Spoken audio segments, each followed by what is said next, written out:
In this video, we're going to be talking about the new Transformers Studio Series 89 Thundercracker. And this time, we're doing it with the alternate mode. Since I already did a review on the robot mode with thrust, it wouldn't make sense to do that again, so we're going to do the alternate mode.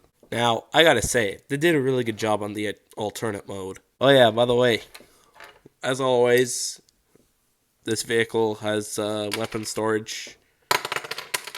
Here we have the main gun. Goes right there. If it wants to go in there. There we go. Then we have these little pieces. You could either put them right there on that slot, or you could put them right on this little rectangular slot right there.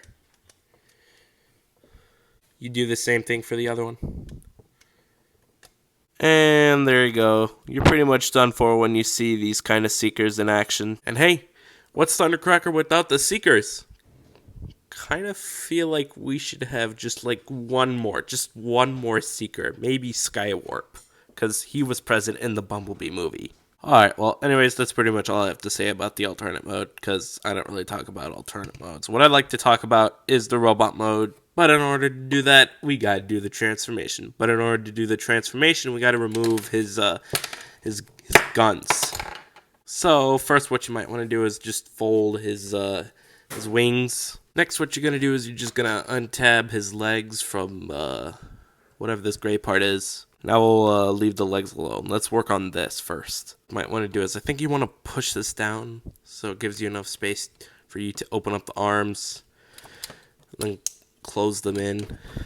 Make sure you open this up, because then that's going to be a bit annoying. Then, the neat thing is, you're going to untab this thing, which will give you clearance for the fin. Push the fin down, and then close in these little panels, and make sure they're closed in like that. Then you're just going to push up this whole body down, and close in the head. Then you're going to go ahead and adjust the arms to whatever you like.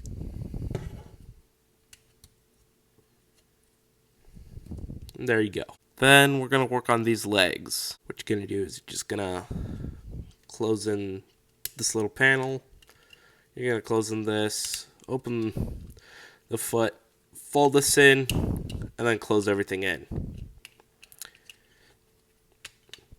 What on earth was that? You do the exact same thing, except this time you're going to fold in this little fin, close this whole assembly in, and then fold in that fin. Oh yeah, and lastly, you're going to spread the wings. Then, next thing you're going to do is you're just going to put the little null rays in the wing. Same thing with this one. And there you go. There you have the Cybertronian Thundercracker in his robot mode. And I gotta say, he looks really cool like this. Straight off the bat, you can see that they used the Blitzwing head mold for the millionth time. Nah, this is the third time they reused the Blitzwing head mold. And the painting is pretty much blue. Partially some red, gray, white, and translucence, and yellow, and silver and black. Now, if I'm being honest with you, I didn't know Thundercracker being in the Bumblebee movie was actually a thing until I went and rewatched that movie, and you saw Thundercracker get his head hit by Bumblebee, or maybe Bumblebee hit him by the wings, I don't know.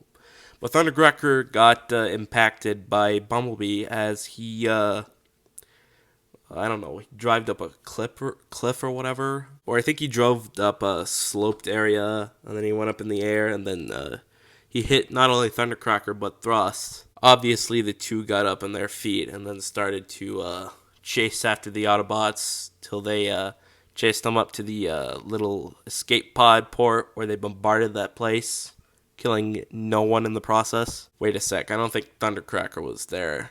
It was just Skywarp, Starscream, and Thrust. I'm not really sure what planet Thundercracker was on. Anyways, let's just get down to accessories, which is just this and the null rays, but that's used for weapon storage, because they're mainly used for the alternate mode. Anyways, you're going to go ahead and put the little gun right here, or on the other arm if you want to. And there you go. And this looks very inaccurate. This was supposedly the rifle they used. I'm not going to lie, Soundwave's rifle fits very great on the Seeker molds. So the assault rifle should be the the rightful weapon of the Thundercracker, Starscream, and Thrust. The only seekers we saw with this gun were those 3 seekers that got shot down by Optimus. Oh yeah, by the way, I don't think there's any place to store this thing. But anyways, let's just get down to articulation. And I completely forgot to do a little articulation review for Galvatron, so big fail on that. So there's supposed to be a ball joint, but the little thing is way too tight. You can hardly do an ups and downs. Oh wait, there you go. Oh, yeah, and of course you can do a swivel, but it's a bit tight. I don't know if this wing movement counts. You also have ups and downs and swivels, which I don't think counts, but whatever. Full rotation at the shoulder. Had it not been for this wing, I could have done it like this, but the wing's blocking the way, so I can't really do this. So I just I did this type of swivel. I mean, it works. Bicep rotation. This doesn't count. Waist swivel. This thing moves up, which I'm not really sure why it moves up. Oh yeah, one thing I forgot to mention is this isn't part of articulation, but this thing moves up and down. I forgot what it's used for, but it just moves. Leg can move up pretty far. Oh wait, that's what that does.